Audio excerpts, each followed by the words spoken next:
Hello everyone, welcome to my little blog. আর সকালবেলায় কে কটায় ঘুম থেকে উঠলে?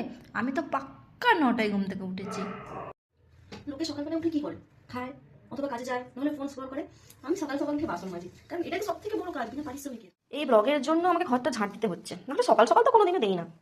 কুড়েমি ছেড়ে একটু বাজার করে আনলাম, কারণ বাড়িতে সব কিছুই শেষ। আজ যাবো কাল যাবো করে তো আর যাওয়া হচ্ছে না, তাই আজকে একটু মাছ কিনে আনলাম, চিংড়ি মাছ আর একটু বড় মাছ। যা হোক, এটা হলে 2-3 দিন আমার হয়ে যাবে। তারপর একটু চা বিস্কুট খেয়ে নিলাম, পেটেও তো কিছু দিতে হবে। তারপর এঁচোড় চিংড়ি রান্না করেছিলাম, তরকারিটা যা হয়েছিল না, ওয়াও সো নাইস। রান্না করেছি ভাত, মাছ ভাজা, চিংড়ি মাছ দিয়ে এঁচড়ের তরকারি। এটা আমার দুবেলা হয়ে যাবে, দুপুর আর রাত। আমি পিসি সরকারের কাছ থেকে একটা নতুন ম্যাজিক শিখেছি গাইস, বলো এটা কেমন লাগলো। তারপর একটু মুখে মেকআপ করে নিলাম, কারণ ডিউটি যেতে হবে তো।